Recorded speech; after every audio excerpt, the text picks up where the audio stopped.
tomorrow was that one big day where you make that one all-important speech, what will you do? Will you settle for mediocrity? Mr. Toastmaster, fellow Toastmasters, what is phronesis and what has it got to do with what I just said? Phronesis is a Greek word that pertains to organizational ethics and values.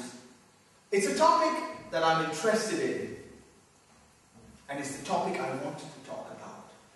But I also wanted to make a good speech. To make a good speech, the first thing I thought was I needed to benchmark myself. And how do you benchmark yourself? You need to find another speaker. So I went on YouTube and I started looking around. In no time, I found a speaker who said something like this. In the life cycle of the speaker, there comes a point when you no longer worry about what people think of you, and you then focus on what they want to hear. I went on further into YouTube and looked around. YouTube is a phenomenal resource for public speaking. Fellow Toastmasters, never in history has this happened. Never in history have you had this information on your fingertips. Opportunity knocks on your door. Do you know what they say about opportunity? It is better to be prepared for the opportunity and not have one than not to be prepared when it comes along. So I swam through the sea of presentations on YouTube. Unbelievable, unfathomable volumes of speeches there. Great speeches, humorous speeches, motivational speeches, inspirational speeches. It's all there. But to pick one. Al Pacino's speech in a movie called Any Other Sunday. In that movie, he is to motivate a group of football players to go out to the pitch. You'd expect him to do like a Braveheart thing, you know, go on, give me your best shot, it's do or die. But he didn't do that. Fellow learners in the life of speech making, this is a speck in what happens on YouTube. He didn't take that approach. He took a subtle undercurrent.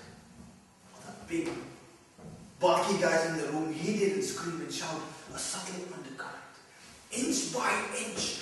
Every inch counts. We need to claw, we need to climb for every inch. It is the inches that, when summed up, make the difference between winning and losing. Fellow Toastmasters, relate that to your run to become a good speaker. Every inch counts. Inches are all around us. Opportunities are all around us. Will you settle for mediocrity? We'll quickly move on to another speech. His name is Daniel Hanna. He's a member of the European Parliament. In his 3-minute speech, he lambasted Gordon Brown. This is not about my political views, but in his 3 minutes, he lambasted Gordon Brown. A man who used absolutely no body language, or at most he raised his finger. He used his tongue like a whip. You like to spread the blame around. You want to call it an international recession. Yes, we're all ships sailing into the storm, but not all of us are in the same dilapidated condition. While others use the good times to clean their hulls and to coat their hulls and to clean their brushes, you use the good times to weigh down our economy with debt. Britain has a deficit of 10% of its GDP, much higher than countries like Hungary or Pakistan, where the IMF has already been called in. He lashed out his speech.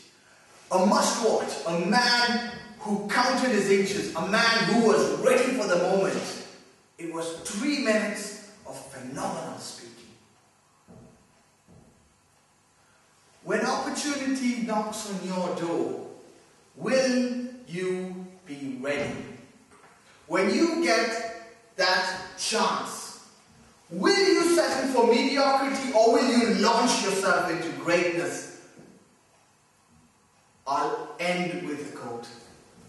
Helen Keller once said, "Life is short and unpredictable. Eat the dessert first."